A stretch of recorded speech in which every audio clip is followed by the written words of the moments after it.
Prophecy accounts for 25, maybe 30% of the Bible. That's a lot when you think about it, and that's why we reserve a few minutes to discuss current trends that you would expect from reading Bible prophecy. Much, of course, has been fulfilled, but there remain significant end times predictions. For example, we like to point out that the book of the Revelation is entirely future from chapters 4 until the end. That's getting less popular. There are more people are saying, oh, no, there's no future predictions in the Revelation. It's just a series of analogies and metaphors to encourage you in whatever difficulty you're going through. Not true. All future, all going to happen.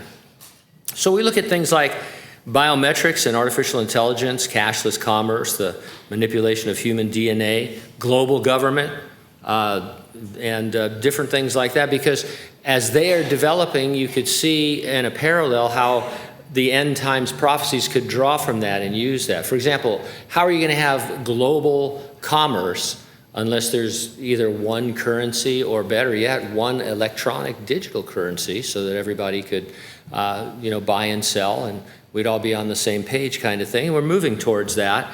So by the time we get into the Great Tribulation or all that, it could be a completely different system, but it's so interesting that the things the Bible predicts are going to happen, the mechanisms for them exist today. The most significant prophetic topic has to be the nation of Israel. Thinking about Israel in the future, we have seen and we are seeing prophecy being fulfilled, as we like to say, right before our very eyes. So we talk a lot about the maybes, maybe this, new biometric technology is going to be the mark of the beast or that kind of thing. But then we have to back up and say, okay, let's think about the main topic of Bible prophecy, and that's the nation of Israel. And we can point in, most of our lifetimes to things that have actually miraculously been fulfilled. Now, the word diaspora was coined to describe the migration of Jews who came out of the Babylonian captivity. Since that initial diaspora, the Jewish people have faced many more upheavals and resettlements from the times of the Persians, then the Greeks, then the Romans.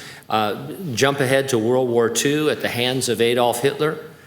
Regarding this diaspora, Jeremiah prophesied, and he said, "As the Lord lives, who brought up the people of Israel out of the north country and out of all the countries where he had driven them, for I will bring them back to their own land that I gave to their fathers. Behold, I am sending for many fishers, declares the Lord, and they shall catch them. And afterward I will send for many hunters, and they shall hunt them from every mountain and every hill and out of the clefts of the rocks." And so Jeremiah sees a future in which the Jews are dispersed all over the earth, but then they begin coming back to their homeland.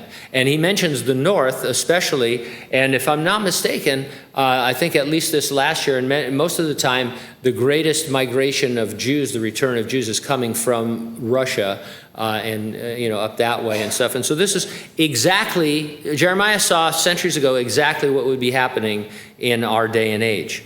Over 2,800 years ago, the prophet Ezekiel spoke these words about Israel. He says, "I will take you from the nations and gather you from all the countries and bring you into your own land."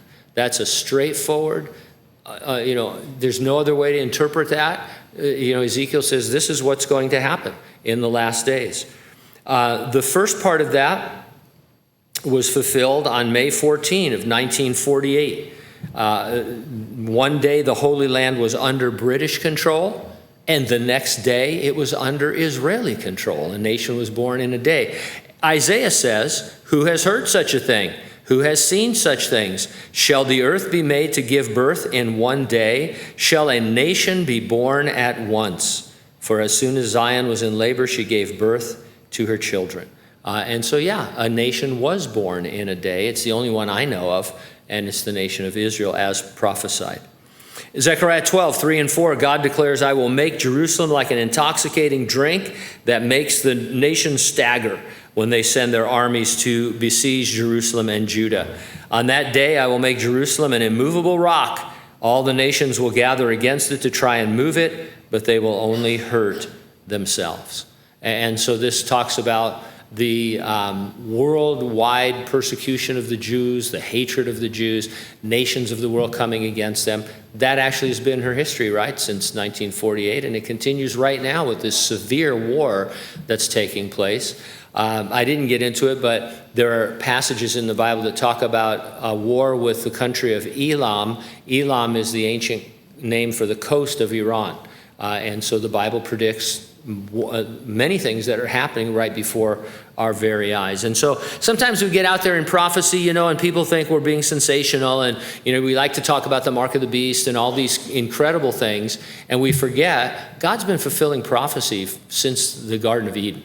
And some of it close enough to our lifetimes to say, hey, this is what God said would happen. It's never happened before. There's no other nation like this. And it happened just the way God said it would. We live in the church age.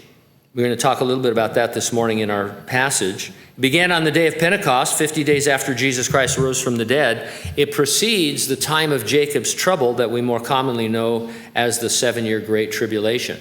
The tribulation is a future prophecy and won't begin until something fantastic happens. The Lord said he would return for us, the church, raising the dead in Christ, and then catching up, or we like to say rapturing believers who are alive when the Lord comes. And so the dead in Christ will rise and out of the cemeteries or wherever they happen to be. God will pull that together. Not in the same body. It's not going to be like Zombieland, in a new glorified body, but it has a connection to that original body the way a seed has a connection to a plant. And then once the resurrection takes place, this all happens instantaneously, but there is an order to it, and that takes place, and then you and I would be alive. But we can't go to heaven in these bodies, and so we'll have to be changed in a moment, in the twinkling of an eye, given our glorified bodies. Then we'll all be taken to heaven. Jesus promised the church, I will keep you from the hour of trial, which will come upon the whole world to test those who dwell on the earth. You and I will not be in the Great Tribulation.